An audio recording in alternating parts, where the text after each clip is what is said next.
Typical John McAllister. Clinical. Just got that one red at the top of the table. Looks like a problem, but it does go. Just needs to position the cue ball. Wants to get as close to it as he possibly can.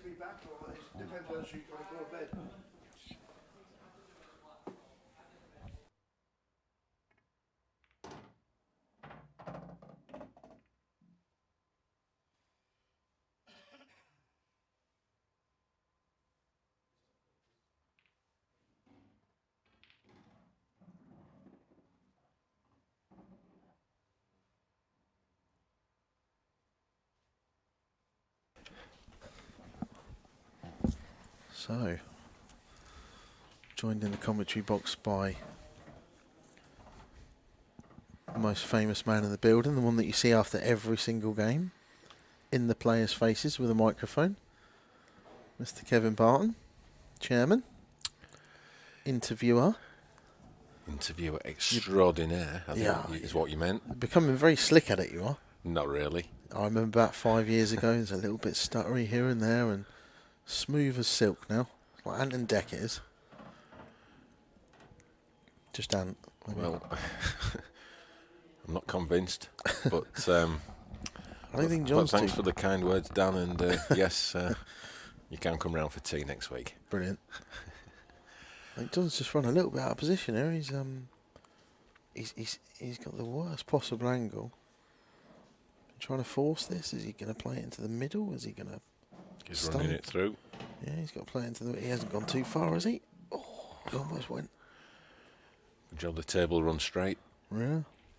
Looking forward to this match. Oh, I think hell of this a match. is probably on paper the best match up today. Tie of the round, definitely. Tie of the round. Corey, I think, well, one of, if not the most improved player of the last year or two. And when I say that, I mean most improved, but he was already bloody good. You know, really good. And he's really just sort of upped it a level to kind of like touching on your top five kind of group. He's so consistent. Yeah, consistent. I think you're right. There's you've got the big hitters, the Farnsworth, the Dunsters, the McAllisters. And Clint Hansen at the moment. The Clint, yeah, form, yeah, absolutely, yeah. And then you've got a group behind who are really on the heels. You've got. I mean, we've seen just seen Dean Shields. I think he's one of those players that has gone under the radar, but is absolutely knocking on the door. Corey Rees is another. I've just been seeing how Craig Marsh has been playing. He's put some practice in for this event. He says he's just played the best match against Christy Caulfield that he's played in years. Really?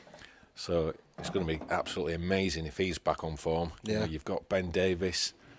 I mean, crikey, pick a winner out of that lot. And this goes on. Yeah.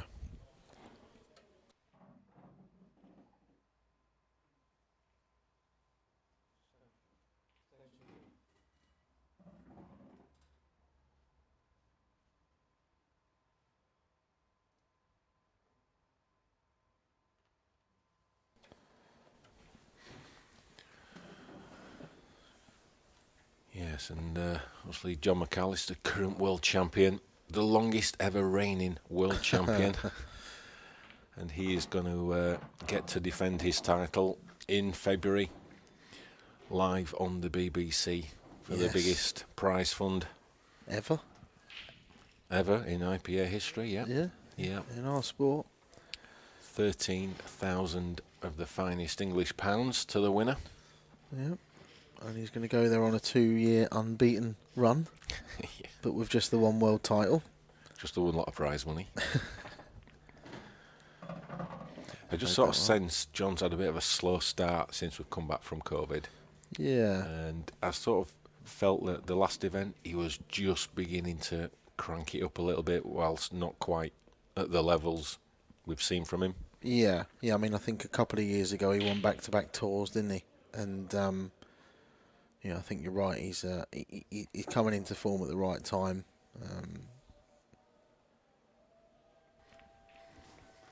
It's a nice shot. A lot of people would have refused that. It's a really tight angle into that middle pocket. He's played that very well. So Dan, you're well known for your pool player impersonations, and those of us who've been around a bit know some of your favourites. And obviously, I'm not going to ask you to do them on air. Here I we might go. do, but but is there any player who you can't that you've not mastered yet that you would like to? Uh, that's a tough question. A few of the Welsh ones actually. I should be able to do better at them. I mean, I can do it, but I can do the accent. But it's kind of getting the tone right on some of the players. Actually, I should have a couple of good Welsh ones in the locker that I sort of don't. Yeah, but Well, whilst you were thinking about that, John McAllister just wraps up that frame. yeah, takes a 2-0 lead now over Corey Rees in the last 16. The ever-improving Corey Rees. Yeah, one of the many young players coming through the ranks now, knocking on the door of the establishment. Yeah, he's another one that's kind of proof that the system works. The international youth and junior system. He was a prolific winner as a youth and junior in sort of individual tournaments and youth events and talk of the devil. John McAllister seemed to have won absolutely everything. He was like the running joke, John, because he looked 18 when he was 13 as well. So he was winning the under-16s national championships with a full beard. And it just wasn't. It just didn't seem fair. But yeah, these two actually, and Liam Dunster, who we've just seen put on an absolute masterclass. They are proof that the international setup works on the youth and junior side. And it does. I played England youth and juniors, and it really, really does, because you play in atmospheres that are like football derby games. You know, Manchester. You go to these events and you got kids screaming their parents, and it's hard to explain, but it's more like a football match, and it sets you in good stead. You know, you're playing these big matches on stream. There's tension, there's nerves. There's a lot of money at stake. There's a lot of prestige at stake, and you're playing on the BBC and in front of tens of thousands of people, and it just. Yeah, I can't say enough really for what actually it kind of how well it seems to sort of how well it seems to prepare you for it. And Yeah. these two are proof it works. Yeah, I think that's the great thing about our game, that it's got a fantastic structures, grassroots structures. You know, the players, as you say, they've come through the youth system. They move into the seniors. Yeah. And you know, then a lot of them, you know, move to the professional level. Well, they'd have played county. They'd have gone for their county trials first. They'd have got into their county side, and then if their statistics were good enough over the season, they'd have got an invite to the trials to play for their national team. And that's kind of when you oh wow, I've got the waistcoat now. You know, you get your first waistcoat for.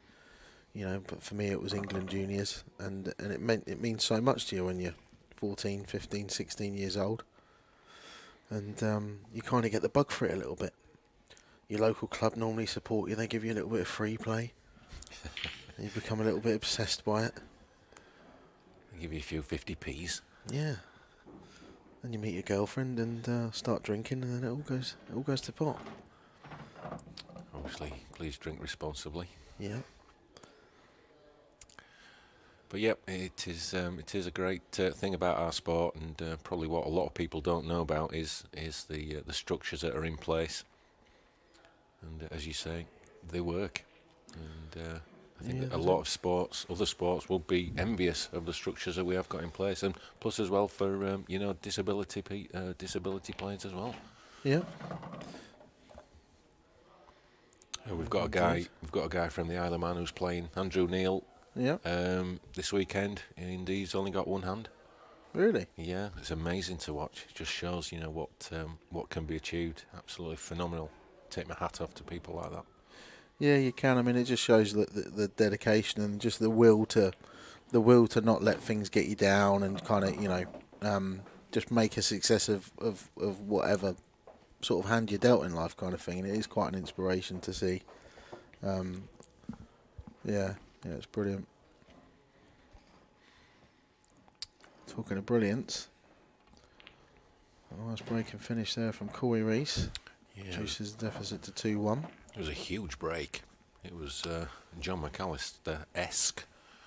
He's got a brilliant break, Corey. Really good. He's going to need it in this match.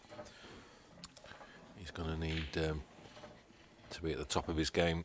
As I said, I think John is just starting to move into that kind of form that took him to that world title. Yeah. Back in February 2020. Both here this weekend with their partners who play on the ladies' tour. Yeah, be interesting to see how they both get on. Actually, John McAllister's partner, Danielle Randall, got beat in a fantastic final. It was brilliant. I watched it at home because I'm from Reading, and Kelly Denton's from Reading as well. And she doesn't. It goes to show you the strength in depth. I mean, it's her first ever IPA event, and she went and won it. And Wow. you know, I remember seeing her play when she was probably like 14, 15 years old, and she's 2 or 3 years younger than me, 3 or 4 years maybe younger than me. I'm thinking, God, blimey, she's good kind of thing, but she doesn't seem to enter many events. She's entered one and she's done well, and it didn't surprise me at all. But yeah, she beat, yeah, like you say, Danielle Randall, John McAllister's partner in the final, and Corey Rees's partner, Beck Sweeney. Very good player. Really good player. I saw her play a couple of matches recently. She's been knocking on the door. Consistent sort of quarters and semi-finals in the ladies' tour. Yeah, we'll see some of the ladies in action over the course of the weekend. Certainly, we'll see the ladies' final on Sunday. Do you think it helps? Do you think it helps overall having a partner that likes to play as well?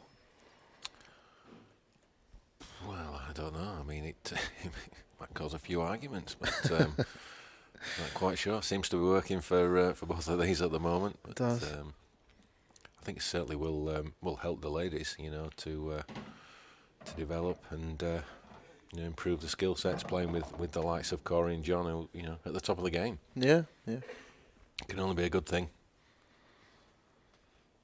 So Corey's just plotting his route. I think the main thing really here is going to be what's he going to do with this yellow just below the right and middle pocket.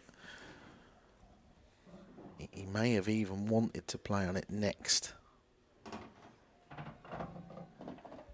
But I don't think he had the right angle. He wasn't quite straight. If he was straight on that yellow that he's just played, he maybe could have run through towards the right and middle pocket and took it now.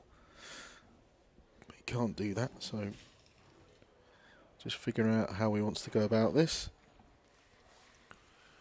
Yeah, so this is the last match for this evening that we'll be bringing you. But just to remind you that we will be back tomorrow at 2 o'clock sharp, where we will resume the professional event, and we'll be at the quarter-final stage. So we'll be bringing you a couple of quarter-finals, both semi-finals, and then the final tomorrow. So it should be an absolutely fascinating day.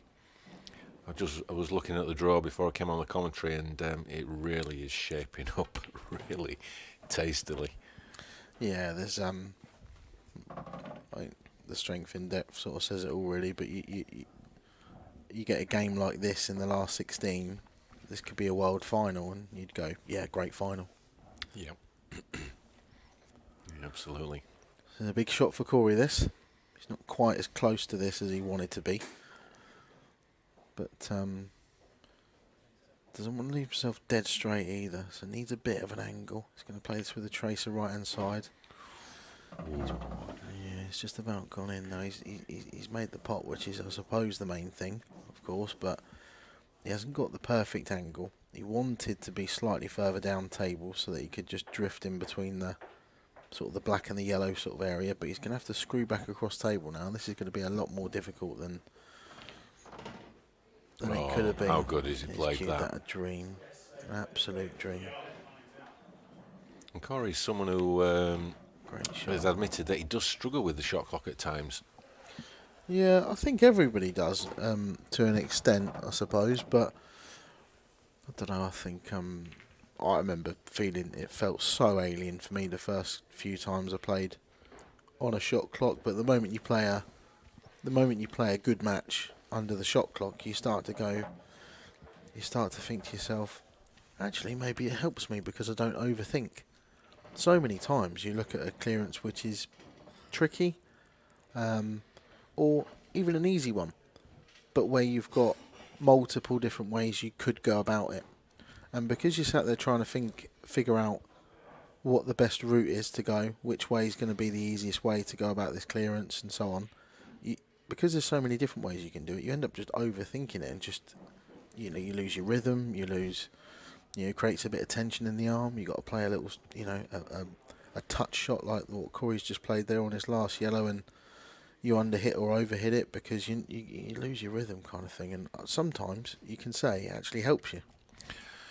So when you go into a match that you're playing on the outer tables where there is no shot clock, Yeah. do you go back into your sort of normal routine, or do you try to keep that same energy that you need when you're playing on the 30-second shot clock?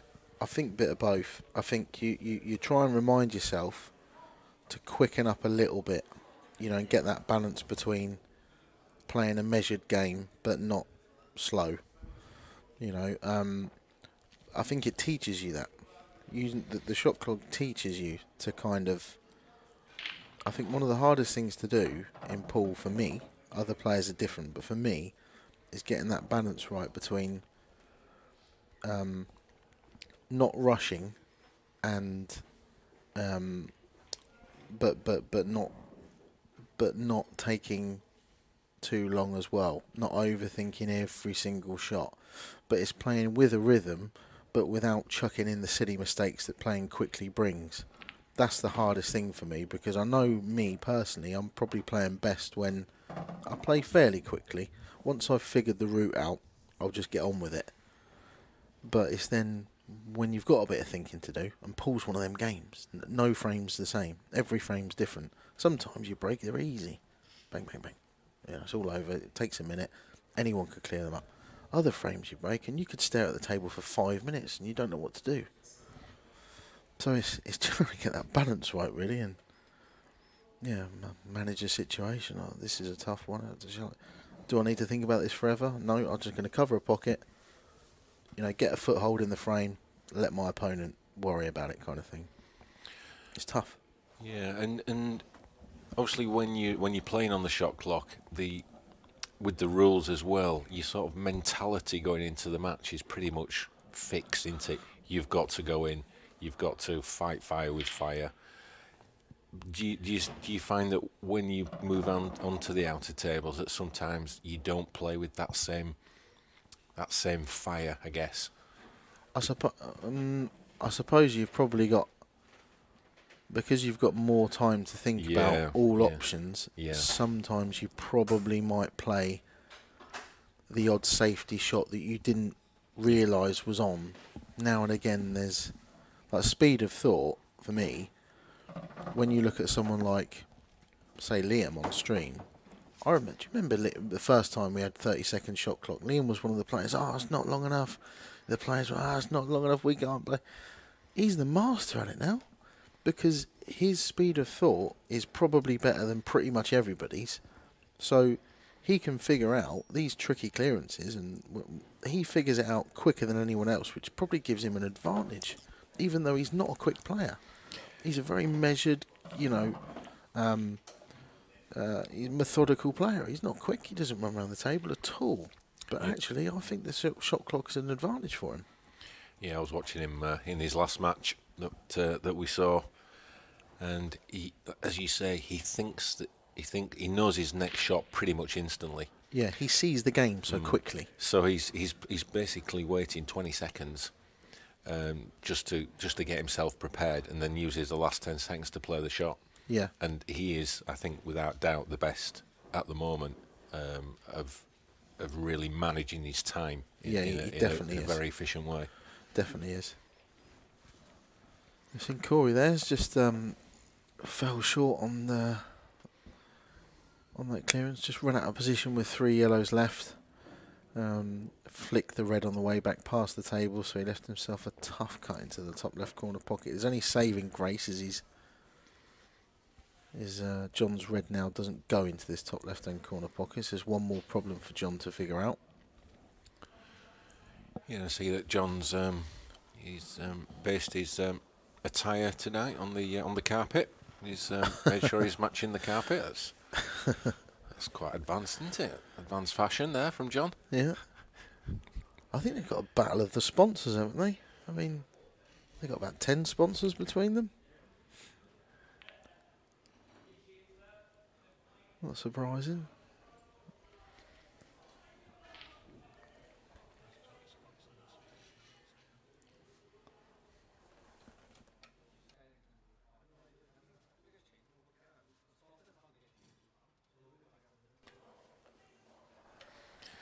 And you're talking of sponsors there, Dan. Just sat behind John McAllister on his right shoulder is his long-time supporter, number one Backer, sponsor, yeah. everything, mentor, Yeah. you name it. He's really guided John well over over probably the last 10 years, I guess. Really has, yeah. Jeff. There he is. Super Jeff. Very wise man. You ever speak to him, he's one of those guys that kind of, just a wise guy. Just, he's learnt so much, knows how to get the best out of someone. I remember towards the end, just before COVID kicked in last year, and I share a room with Luke Johnson that plays on the tour, and we said, right, we both got morning games. I wear contact lenses. I need to adjust. If I come down and play half an hour after I've put my contact lenses in, I'm struggling a little bit for the first half an hour or so. So we said, we'll both come down, have a practice before breakfast. So we came down at 8 in the morning, and there's about 10 players down there, and one of them's John, obviously, and Jeff's down with him, just just drumming in the right mindset, the right level of dedication to get the best out of yourself. And funnily enough, one of the other players down was Liam Dunster. He's always down. Always, but it's that level of dedication, and we said to each other, right, next season, because I'm sure it was the last one of the season. Next season, we got to do that every morning. Come down, and it was funny enough, of the 10 that were down, 6 or 7 of them were top 16 players. There's 200 people on the tour. Everyone else is in bed or they're eating breakfast, but there's 10 players down, knocking balls around at 7:30, 8 in the morning. But some of them ain't got a game till 12. But they have to do that. And yeah, John was one of them, obviously. And I remember chatting to Jeff about John and his practice routine, and he said before each tour he'll play like a race to 25 against this bit of a hotbed of pool up in John's area, Midlands, and he'll play a race to 25 against, and he named the players. It was ridiculous. It was just great players. 3 days in a row, Monday, Tuesday, Wednesday, before coming to the tour Thursday, ready for Friday play. The level of dedication is second to none, really. But I think a lot of that, obviously, John, you can't force John to do it. He obviously wants to do it, and he's dedicated, and he's the one that puts all the work in. But like you say, when you got the right person in your corner, backing you, sponsoring you, John said many a times he owes a lot to Jeff, everything he's achieved. Yeah, and when John did win that title, Jeff was he was an absolute mess. He was a mess, yeah. The world title, yeah. Tears, weren't there? Oh, what an escape this is. Is it going to reach? Not quite. Not quite. That is so unlucky. What an attempt there from Corey Rees. Look at this. Just about. Looks like it's going to get there. Oh, just a paper fag packet between that and a little nudge. I mean, even if he'd have hit it, he's still in trouble. But yeah, great knowledge there from Corey. It's interesting here we see with John. He's grinding. He's grinding, yeah. He's choosing to get the. This is a bit old school. This. I thought they were all young potters. These young lads. I know. It's taken us back 20 years. Well, the thing is, because that yellow is wedged to that red, so John can lay a snooker shortly, which he's, I'm guessing, about to do. But now the black as well is easily pottable once he moves the red out of the way. You see this here. I mean, Corey would have been praying for that red to go over the yellow there, because that's his best chance. Is a re-rack. Of course, if it's impossible to hit your yellow, to hit your ball, then it will be a re-rack. So John had to make sure he didn't leave that. But here, I mean, there's nothing he can do. He could hit this at 100 miles an hour. It's just going to double kiss and stick on the cushion. So it got the legs to get there. It's on a good line. It hasn't, though. And now we are about to see John going for the kill, so to speak. You're going to see him double that red up the table that's wedged next to the yellow. Yeah, and again, if any new viewers who are new to IPA, new to black ball, after any foul, you can have the white picked up by the referee and place it anywhere behind the white line, the balk line. Yeah, doesn't want that in, John. That's perfect. Yep. So we'll use that as his last ball to get onto the black. Black will go into the bottom left-hand corner pocket.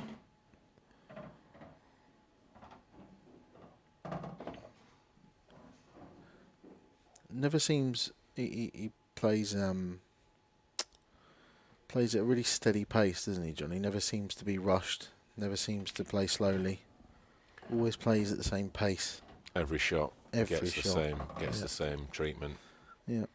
And I guess that's why him and Liam are pretty much top of the tree, because Liam is exactly the same, isn't he? Every shot gets the same care and attention. Oh, we said it earlier. He had a ball over the top left corner, 2 hanging over the left middle, 1 over the right middle, and the black in the middle. They were unmissable. Even you'd have got them. Whoa! And some statement there, Dan. But he took his time. He didn't get down and go bang bang bang. He just took the extra 2 or 3 seconds on each shot just to make sure. I need to be. They were so easy, and he didn't take ages over them. He didn't take a really long time over them. But it's just like you say, that pre-shot routine cuts out all the silly mistakes, all them careless errors. You see it a lot with golfers, didn't you? They have a 2-foot putt, they still do their process. Absolutely, yeah.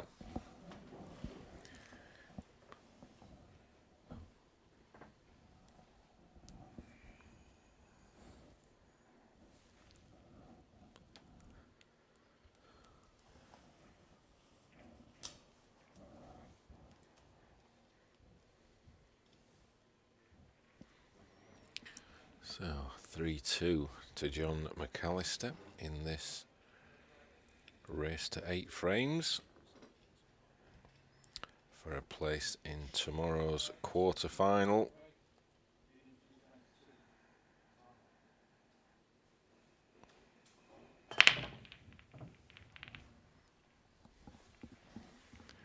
But the famed John McAllister break just misfiring a little bit at the moment. Yeah, I mean, he's hit them well. He's hit them really well, but somehow nothing's gone in.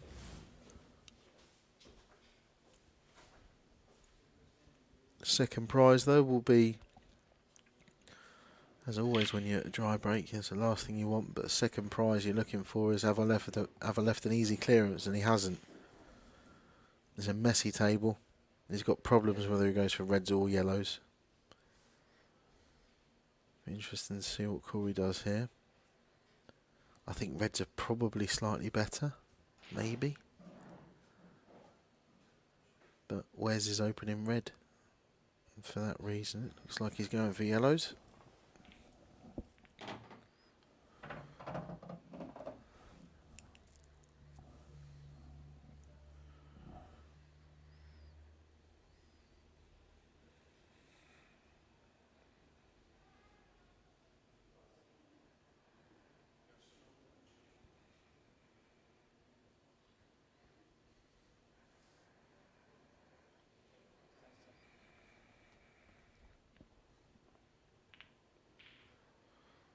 Clever shot. Clever shot. He's played that deliberately. Push the red into the yellow. And now,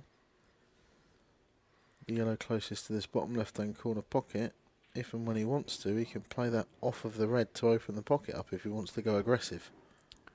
As it stands, he's going to screw off the red. He is, yeah. Into the yellow and red and knock that red over the pocket. It's a very clever shot in return. These young guns, they're not just potting machines, they've got pool brains as well.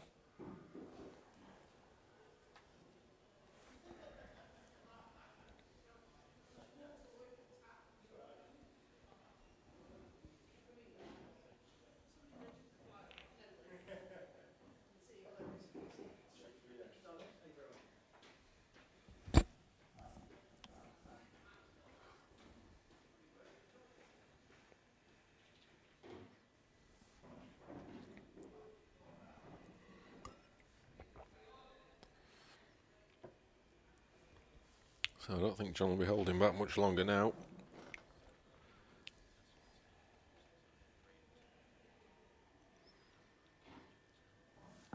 Just got a little tricky red just in this bottom right hand quadrant, but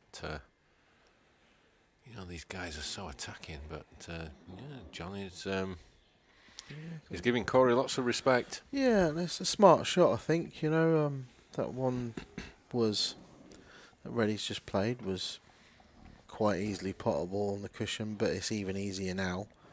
And he's trying to force Corey into playing the yellow bottom right that's tying up one of John's reds.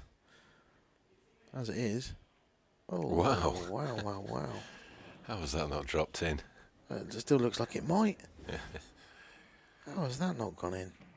Let's have a look at that one. There we go, it's in. It's definitely in now. I was just about to drop. No. Well, it's late in the day for the yellows as well, and it's just thought, no. Yeah. Pocket's not working no more. Can he run the white through? Beautiful shot. Oh, what a shot. Perfect. He's only just grazed it, but it's got the desired effect. That red now goes. So what John's looking at is there a gap between these two yellows? It looks like there is. There definitely is for John to play the red over the pocket. What he wants to do after he plays it, he wants to be on another red, which is going to be difficult.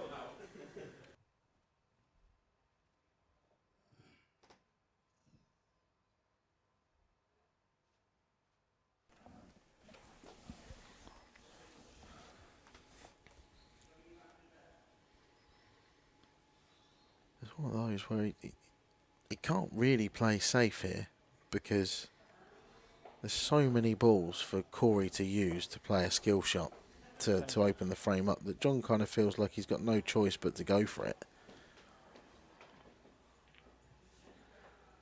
Now, is he on it now?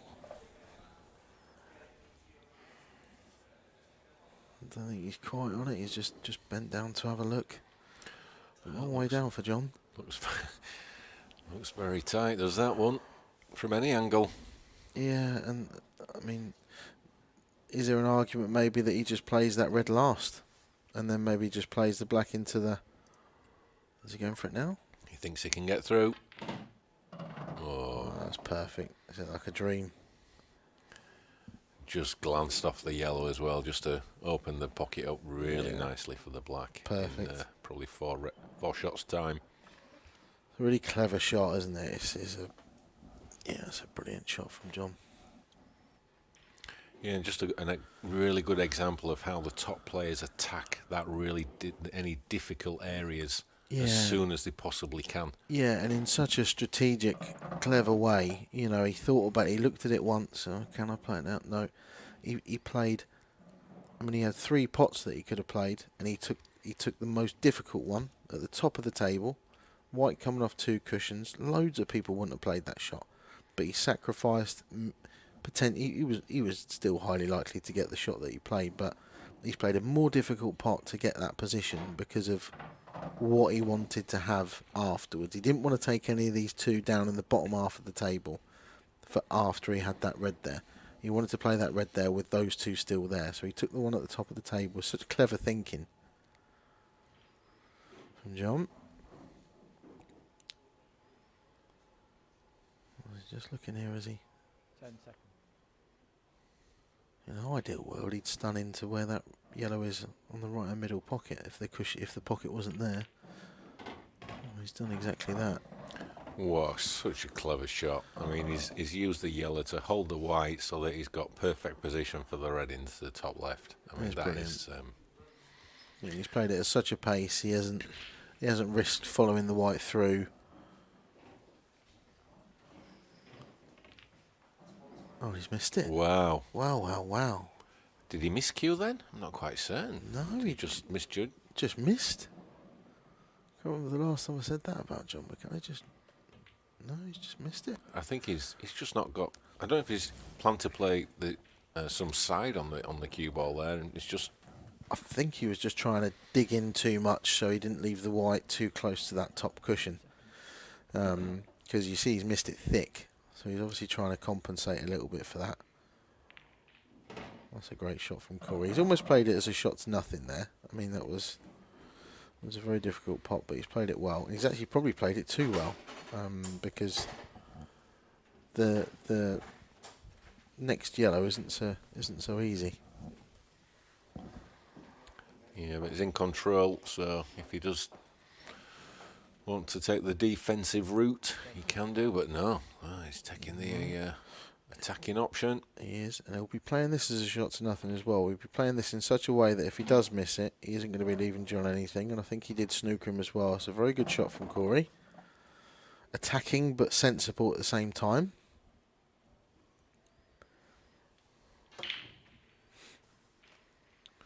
I think this match could go all the way. I mean, we're generally treated to more last frame deciders than not, to be honest. And this looks like it's got the hallmarks of a nail-biting finish.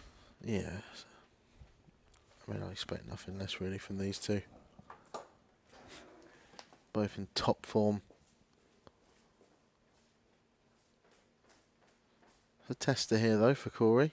He's got to play this at a bit of pace. He wanted a bit more angle here. He's played it as well as he could. But he's not left himself enough angle on that yellow that he's just played to allow himself to get too close to this last yellow. So this is missable now. This is tough. He's queuing a little bit off the cushion. He's got to dig into the white. This isn't easy. It's not easy at all. 10 seconds. He's gathering himself, composing himself.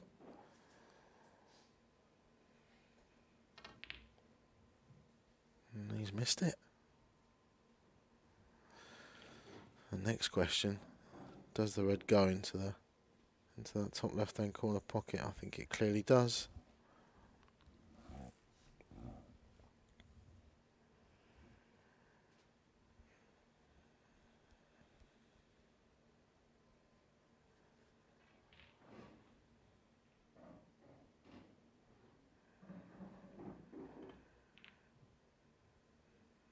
Just about got there.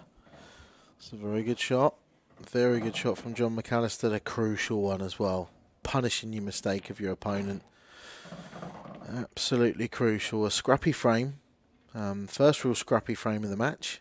And it's John McAllister that takes it and takes a 4-2 lead. Let's see, Corey's just gone for a comfort break. John now chatting to his partner, Danielle Randall. See, just behind John there is Jeff, his mentor, his backer, his sponsor, his sensei, you might say.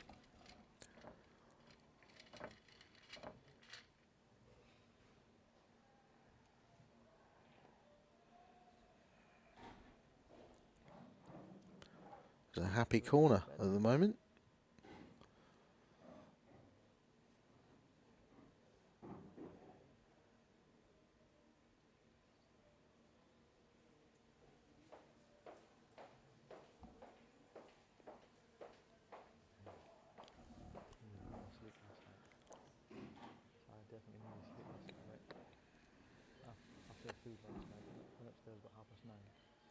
In the background there, we've got Mark Farnsworth in action. You can see Ben Davis in the background. We can see Jack Whelan.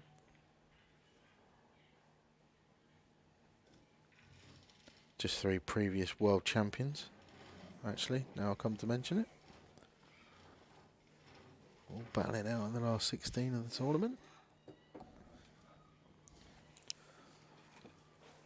We've had a little changeover in the commentary box. I'm now going to be joined by Dan Fairway. Good evening, Dan. Good evening, Dan. Oh, fill me in. What's happening? 4-2 John McAllister. Just had the first kind of tactical frame of the match. It was 3-2 to John, and Corey's missed his last ball. He's kind of done the hard work, and he's first real proper bad error of the match, I suppose. Now finds himself 4-2 down, but it should have been 3 or will be kicking himself. He's just gone for a toilet break. He's just come back into the arena now. I've just seen him walk past. But crucial frame, that big turning point. Should have been 3 each. Now 4-2 to John. Yeah, it's been a bit of a day of turning points. We've seen a few scraps. Actually, most games I've seen today have been sort of a little bit tit for tat. Yeah. No one's really. I haven't seen anyone race into a big lead at all so far. No. No. And weirdly, as high as the standard is, you tend to get that quite often. You know, someone can be on top form and they can easily go 4-0 or 5-1 up on somebody just because the other guy's had a couple of dry breaks. But so Corey, in desperate need of a ball off the break, has got one. That's certainly not a dry break, is it? Very good break, yeah, very good. He's hit those, that's for sure. Now, I think yellows are the one. Yeah, he's got this yellow first up, thin little snick. Going to be pushing the black out. Doesn't want it to cover the other yellow. I was literally about to say the only thing that looks like it can go wrong is this first shot. It's gone horribly wrong as well. Not only has it covered the yellow, he's covered everything else. Yeah, horribly wrong. I mean, can he? Well, if this is a total snooker, I suppose actually he's not. Oh, I don't think it is. And if it's not, then he kind of needs to play this. 10 seconds. No, it's not. You can just see an edge of it. He's played it really well. He has, yeah, because it now goes as well. Yellow now goes, and now John's not snookered on this red, but he. I don't think he can see enough of it, can he, to sort of back double it past and try and cover the pocket. Not quite, no. But I mean, after the break, John will just be happy to be at the table. So, if he can just find a way to stop Corey. Yeah, and look, we're seeing here actually, it was always going to be an easy safety shot actually. Yeah. So although he didn't have anything aggressive he could do, mark of a great player. They know when to play safe. They're not just potting machines, although it does feel like that sometimes. The thing is, even though Corey is, if Corey's total snookered here, and I think he is, he can maybe drop on that yellow, but it's going to be such an easy escape for John. John's got that line of reds down the middle of the table. It's almost unmissable. Yeah, literally. I think he's got to be looking here. I think this is a shot. Going to go aggressive. Yeah, I fancy him to get quite close to this, to be honest. And also, it's one of those where if he does hit it a bit too thick, there is a small chance he could flick off the red and still pot it. So maybe it is a slightly bigger pocket than. Yeah, I know what you're saying. Yeah. If you get it wrong in the right way. Yeah. But no good. He hasn't. He's got it wrong in the wrong way. It's quite a long way away. It was a very tough shot. It was. Now John comes to the table and these aren't easy, but it's the kind of clearance that when John's at his best, he makes it look quite easy. He's got one bad ball. The black doesn't really go. It's only really the black, because actually the Pretty red that much. looks bad in the middle of those 3 yellows will go to the right centre. Yeah, yeah. And I mean,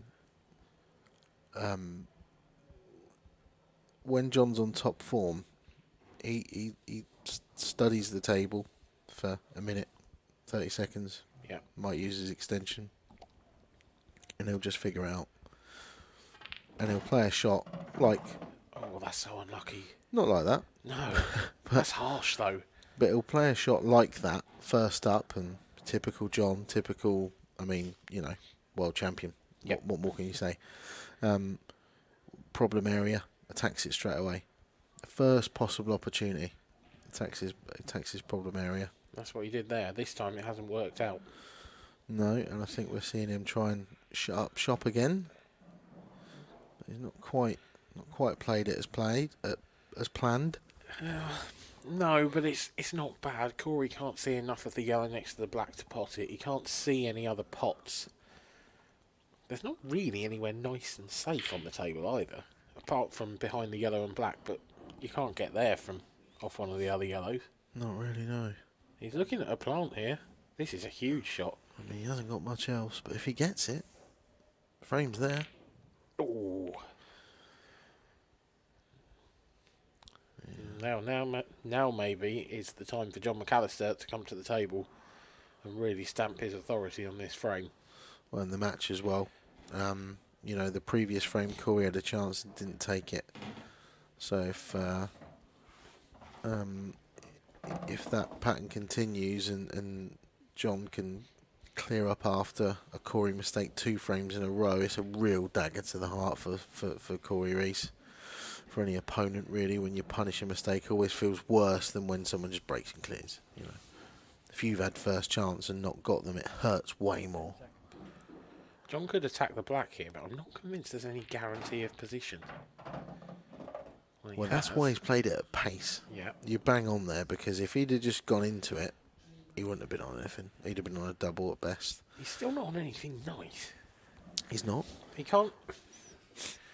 The top of the 2 reds that are together, he can't cut that into the middle, really, because he's going to be pushing the other red awkward. He could do that, but he's going to be pushing the other red awkward. He could take the long one up to the top left. I still can't see nice position from this. And he's missed it. That was a tough pot. Well, to be honest, I'm quite surprised he's missed it if these 2 reds... the bottom of the 2 went to the bottom left-hand corner pocket. Looks like he got on it as well, yeah. Yeah, so Hasn't covered the pocket either as well, so now they really are all out in the open for Corey. yeah, opportunity missed for John McAllister, really. I mean, John at his best clears them up. It was a tough pot though. It was one of those sort of cut back, a bit of a blind pocket, bit of distance involved. Even for the world champion, I still don't think that's a 10 out of 10 pot. I think it's a 9 out of 10. I agree, yeah. And like you said, after he went into his bad, Oh, what have we my seen word. there? What has gone on, Corey Rees? Well, I'm glad Corey can see the funny side, because that's just an awful shot. There's no... Yeah, I can't believe what I just saw there. It's been a long day. That's the one thing I would say. A lot of these players, yourself included, have travelled here today. Yeah, I was on the same flight as Corey Yep. from Bristol today, so we flew at 3 o'clock, arrived about 3:45. So it's not an early start, is it? But it's still, it takes it out of you, that travelling. Still a bit of a long day, yeah. It's there's no way I could do it anyway, because I have to be here to set up the lights for the tables and etc. etc. But there is absolutely, oh my word! Wow. He's looked around there. I think he feels like there's a turn on the table there. He definitely feels like there's a turn on the table there. He's Corey had no excuses, but there might have been a bit of chalk, or It could have been anything. 10 seconds. what a let off. And all of a sudden, I don't feel weird when there's this mistake after mistake. It's like the tension ramps up. You're so used to seeing flawless Paul, and for most of this match, it has been. It's not actually that easy for Corey either, is it? Not really. He's No. got this one down the rail. Then he could play the yellow off the red into the right centre. But the other yellow doesn't go top left, so he's got to pump this. He's got to really put some pace into this to get the cue ball through. He can't take it up to the top right because it's just the wrong angle. He's never going to land on the yellow. This could go wrong. He could double kiss this off the jaw and kick it back out if he's not 10 seconds. careful. Wow, played that really well. He hasn't landed behind it, he's has he? fine. Oh. He's fine. That would have been harsh. Awkward queuing though. Very awkward queuing. Yeah, it's not straight, is it? There's going to be a bit of distance on the black, either way. But he'll just be happy if he can get anything close to straight. So he doesn't need to push it too hard, I don't think. He's just played it dead weight and just left himself slightly trickier. It's a brave shot after you've seen John have a roll-off potentially to play at that pace. It is. It's, a tester. He made it. He's just passed the test. Just about. It was certainly off the far jaw, wasn't it? It wasn't in the heart of the pocket by Corey Rees. Nevertheless, we are back to just one frame in it. John will feel aggrieved, I think. He probably sat in his chair thinking he should be 5-2 up, but he's not. It's 4-3 only. Let's have a look at the latest scores. You can see the top 4 matches in this professional last 16 have all reached their conclusions. Dunster, Hughes, Clark and Marsh are all through to the quarter-finals. Gav Robinson, 7-4 over Jack Whelan at the moment. Would that class as a shock to you if Gav were to complete that match? A minor one, yeah, but yeah, he would have been underdog for that match. Not shock of the century, but yeah. Jack Whelan's been in great form recently. Former world champion, To obviously. be fair, Gav hasn't. So, you know, Yeah, I think Gav's one of those, isn't he? he hasn't really pulled up any trees in tournaments lately. No, I mean ever really on the IPA, but he's always someone that I fancy to beat a big player. Yeah, you know? understood.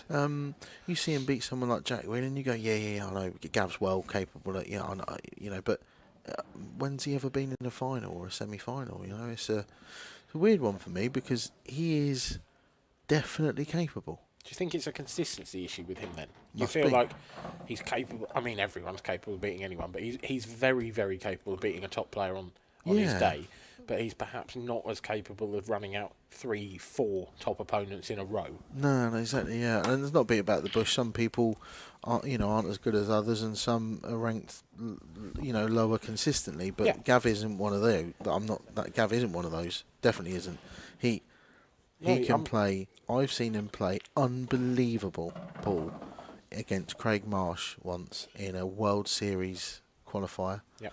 And I think he beat him something like 9-1. It was a race to three sets, and he played absolutely flawless from 2 sets down, and it was a Unplayable. pleasure to watch. Absolute pleasure to watch. He is so capable, but yeah, just doesn't seem to be able to do it match after match after match. But he's definitely someone who's improving every season. So maybe maybe his time's coming. Maybe his time's this weekend. You see in the background there, it looks like Jack's just put his cue away. So I think that, in fact, he is. You can see him walking back. Yep. Well, if it was 7-4, then that's definitely a win in the Gav Robinson column. And an impressive one at that, through to the quarterfinals. Definitely, and It's a good weekend's work already, really. But he'll be hoping to go 1 or 2 better, like you say. yeah, maybe this is Gav's breakthrough weekend. What a weekend it'll be as well. Increased prize money here over the at the Isle of Man. Maybe this is his time to shine.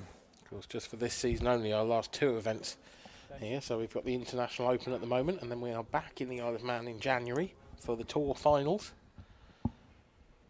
which is a first, I believe. It's the first time we've billed it as a Tour Finals, as a grand final, as it were. Well, yeah, I mean, I think it's double prize. It's slightly It's double points. double points. Double is it? points and significantly improved prize money. Yeah. More than double, isn't it? I think. I think it all depends which event you're in and which. Yeah, but broadly, I don't think you're that far off the mark. Is that to slow off a little bit? Well, It's not great, that. it's not great. He can play this yellow into the middle.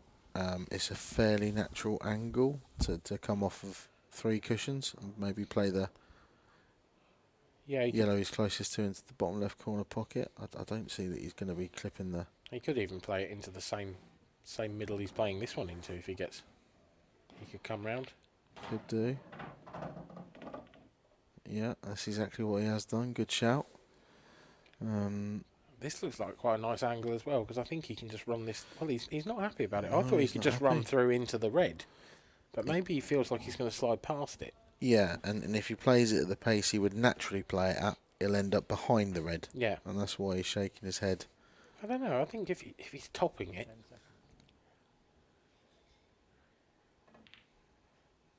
he is behind it. Has he I'm come not sure. far enough? I don't know. I think he's definitely got a double on. I'm not convinced he's on it. Oh, he's on it. He's straight down. He's on it. Yeah, he's fine. Silky smooth cue action from John McAllister. The Rolls Royce. Rolls Royce takes it 5-3. Nice finish from John. We didn't really talk about it in that frame, but No, good finish, he yeah. was just cracking on with it, getting on with his work. John just doing what John does.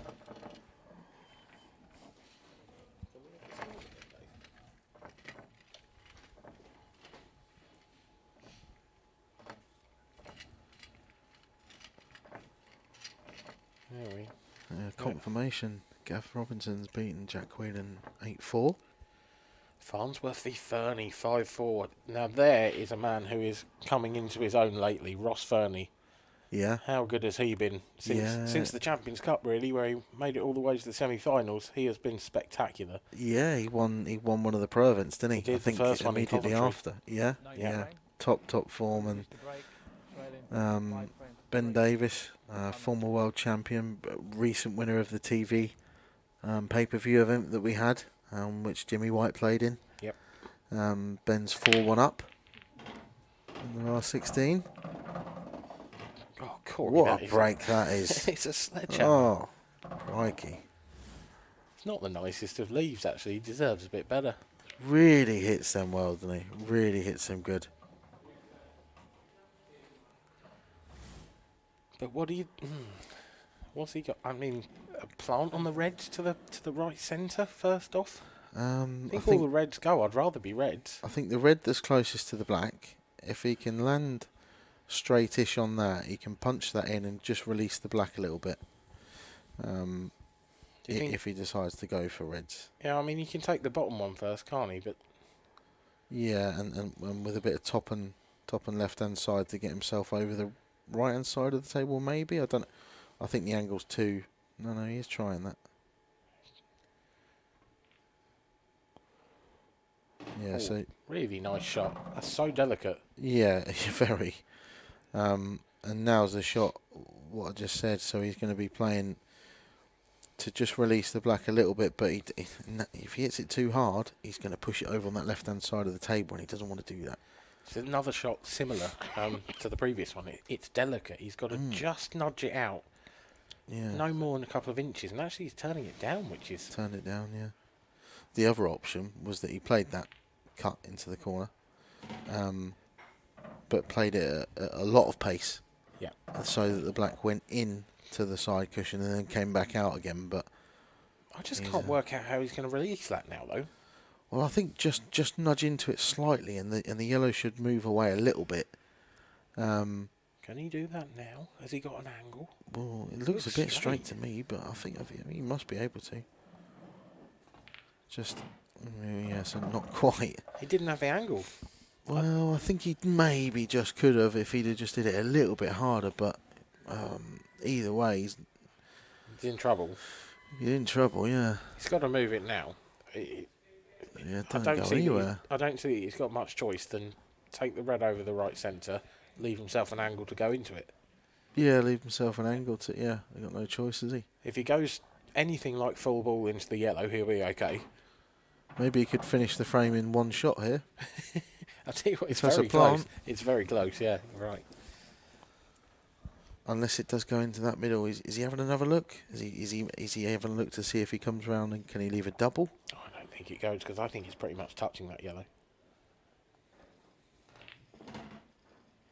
Well, if it does go, he's okay. If it doesn't, he's in trouble. Well, he looks pretty happy with it. Oh, yeah, it goes. It that's flies. That is a glorious shot. What a shot that is. Get back up, Corey. That goes. We can see it from here. Yeah, Not it in the goes. same room. It does, it flies. Absolutely Look at that camera flies. angle. Brilliant camera work. He needs to get his eyesight checked if he didn't think that. That absolutely flew, that did. Well, we did see that yellow he missed to the middle a little while back. So Yeah. 5-4. 5-4. Staying in the game, hanging in there.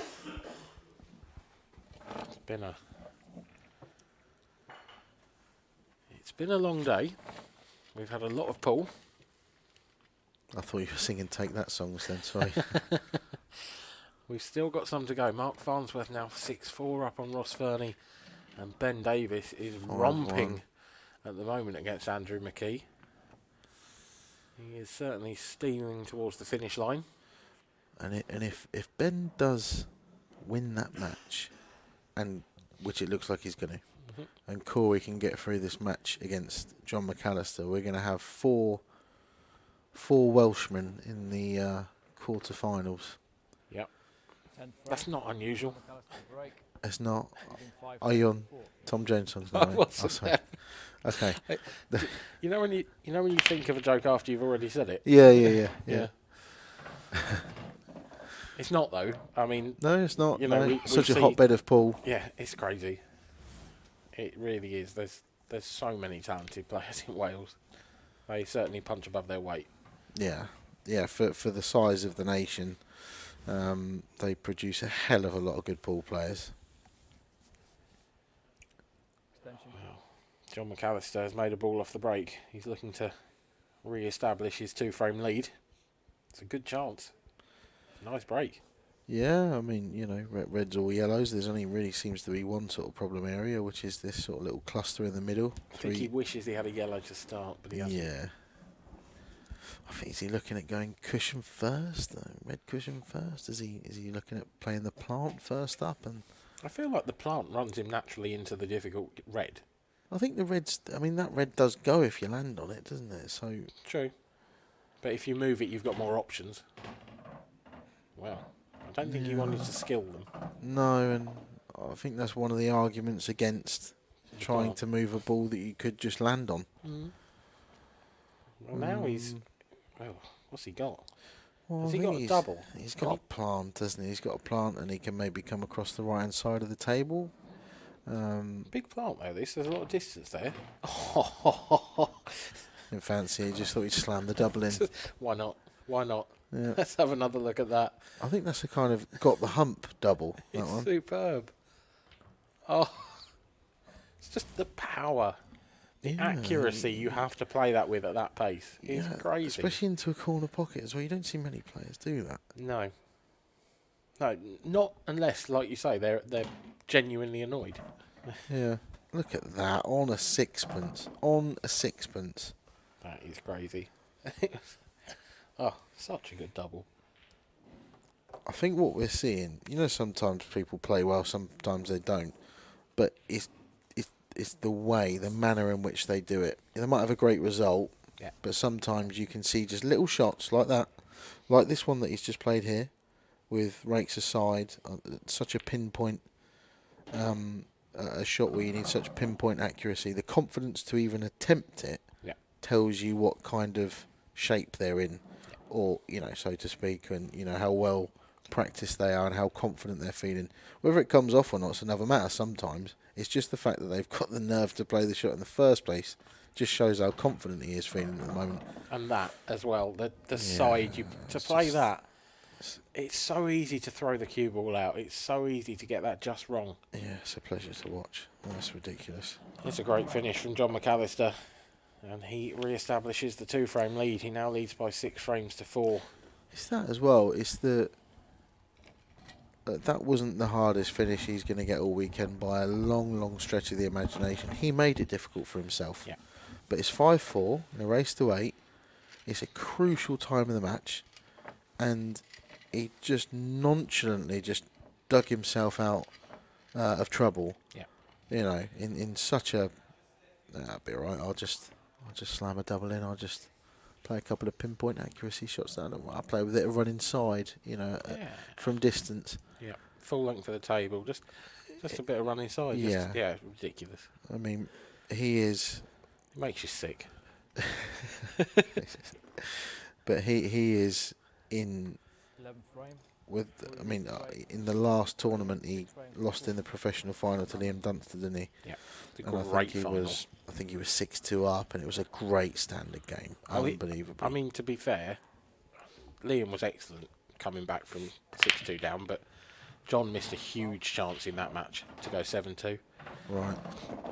One of very few mistakes in the match, but it was really crucial. And just as that mistake there from Corey Rees may be crucial, screwed straight in off from the break.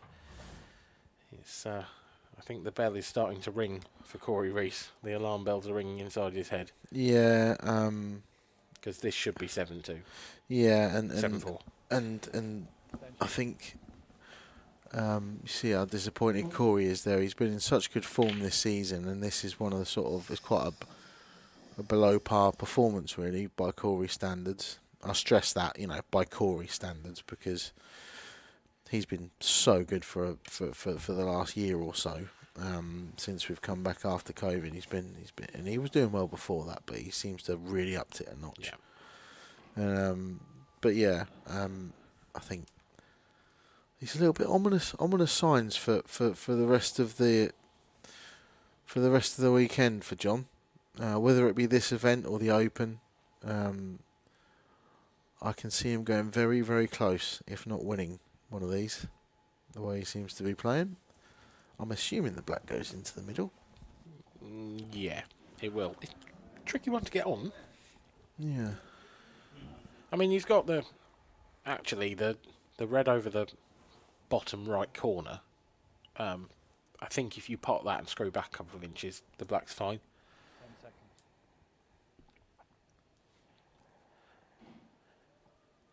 If it is tight, you wouldn't want to play it that way, but you could also clip it off the yellow that's to the left of the black. Yeah, if That's you needed not to. the most difficult shot. No, not if you can position the cue ball close enough to the black. No, it's really not.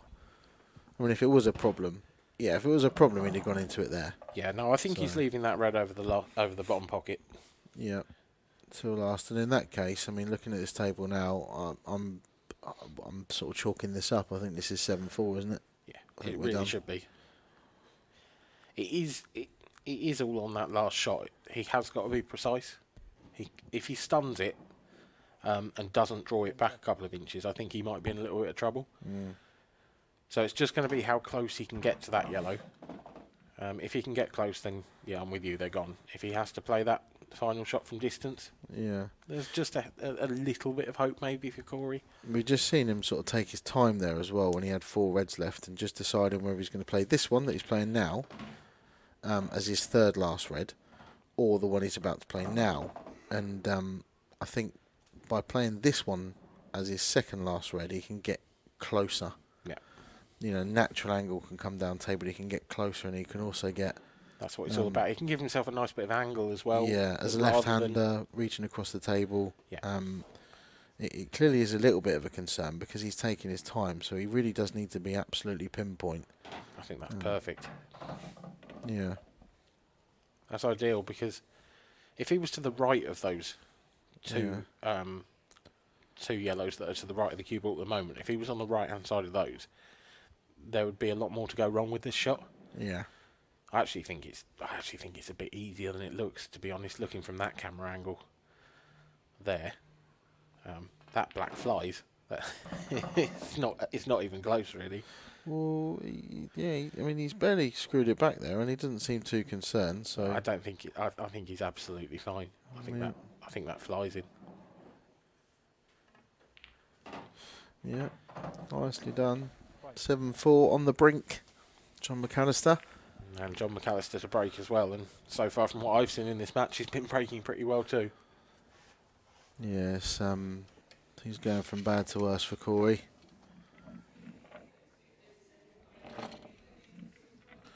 What's impressed me most, actually, in this match with John, since I've been watching, is just after I came into the commentary box, John had a roll-off into the centre pocket.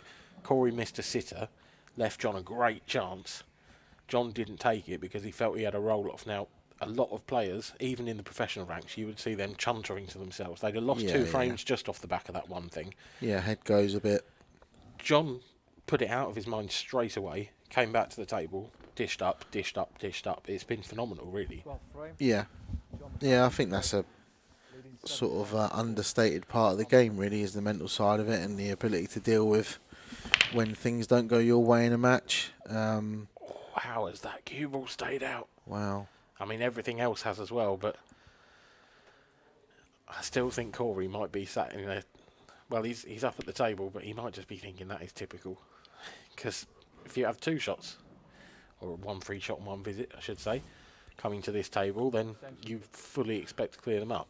But one shot out of the jaws of the pocket, just a bit trickier.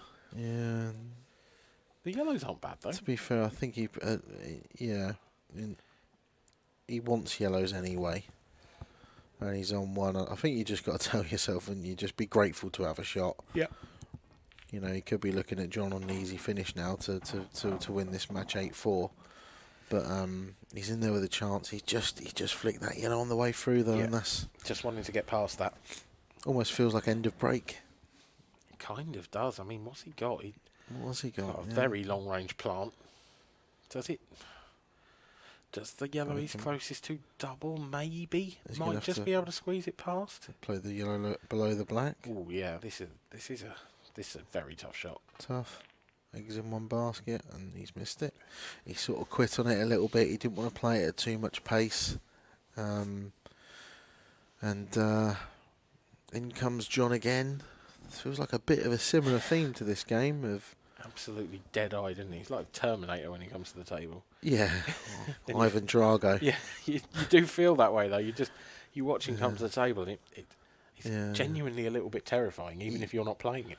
Yeah, he's just like he's sort of got that miserable look about him, just that focused. Yeah. You know, when he's at the table, when he's sat back after a frame, he'll have a chat to Jeff, and have a chat to his partner Danielle, very relaxed, yeah.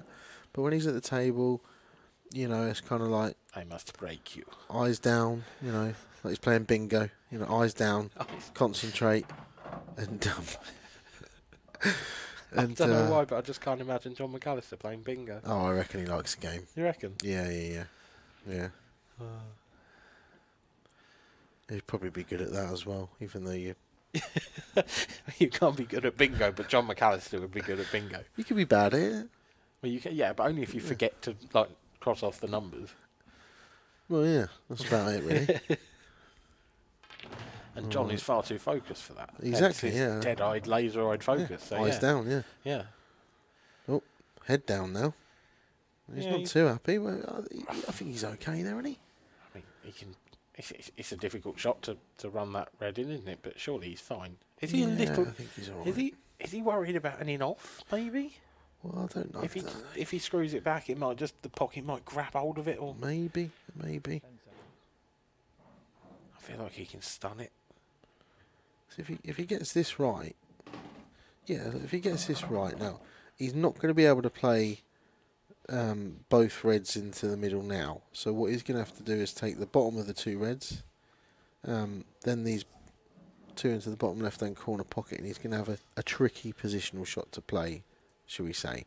Just wonder if the And- top of those two reds will go up to the top left. Well, now that he's jacking up, maybe that is exactly what he's doing, actually.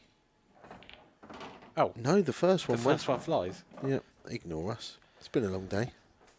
I mean, that was John's fault. Made it look like it was difficult. I know, yeah. Milking it. Just toying with us. Yep. He's doing that thing Dave Adnall was doing earlier. Playing for the crowd. For those of you who don't know, Dave Adnall's just sat over our shoulder. So yeah, it's been a very good performance from John. Yep. Not so much from Corey. No, not so much from Corey. It feels harsh, doesn't it? Because he hasn't done that much wrong, but it's just that's the standard. That's the level we have to judge people by. By Corey Rees's standards of the last year or so, he's played badly. Yep. By anyone else's standards, they've played well. So just one positional shot away. How are you playing? Are you leaving the back long up to the top right? Well, I think It doesn't go in the middle. Depends how confident he is of his cue ball control. Oh, that's lovely. I think it's a mark of confidence, you know, that he's played the more delicate positional shot to leave himself an easier shot into the middle pocket, and that's for the match. And in it goes. John McAllister takes himself through to tomorrow's quarter-final matches in this international professional event. A superb performance against Corey Rees sees Corey knocked out. He'll have to wait for his next match in the Open. Yeah, very well played. Been a good day's pull down. Been brilliant. Yeah, and what a lineup that's going to be tomorrow. So we've got, I think, Mark Farnsworth just shook hands in the background. I think he's through. I'm just going to see what John McAllister has to say. So we're just going to pop over to Kev Barton, who's going to grab a few words, and we'll probably see you back tomorrow. Yeah, I think 2 o'clock, isn't it? It is. Join us tomorrow. And I'm here with John McAllister. John, very, very good performance there against a very tough opponent. Yeah, there was a couple of scrappy frames in the middle, but apart from that, it was really good stuff. Luckily, I caught Corey on a bad day, to be fair. Sometimes you need that little bit of luck to get through these tournaments. You always know what you're going to get with Corey. He's one of those players that is just knocking on the door of a big title, so you knew you were in for a tough one. Yeah, definitely. Obviously, I looked at the draw, and obviously, without having a prelim sort of thing, and he's had a little warm-up as well. I thought, obviously, it's an even tougher game. Luckily, I got off to a good start, to be fair. Missed a couple in the middle, but then recovered at the end, really. Yeah, so in the quarters of this great event here in the Isle of Man, must be delighted to be knocking on the door once again. Yeah, my performances have been there. I've just got to get a little bit of luck on the break, a couple of cannons to go my way, and then who knows what can happen. I'm hitting the ball really well, so hopefully I can continue that. The break obviously such a big part of the game. Is it something that you practice a lot of, or is it you just see how it is on the day? Yeah, I try to, but it seems to work more in practice than it does in matches, so I sort of go back and forth. Yeah, I think it's just on the day. If it's meant to be, it's meant to be, really. Like the first one I've mishit, and they're split up lovely, and then the next one is probably the best one of it in the match, and I've been kicked in off, so you just can't see what it's going to be like, really. And finally, just great to be playing in this great arena, on the Isle of Man, on the BBC. It doesn't get much better than that. No, of course, that's what we all play the game for, to play in the biggest tournaments, obviously on TV as well. It's a bit of an extra bonus, really. But yeah, just hope to try and get as far as you can and then see what happens. Okay, well, we'll see you in action tomorrow.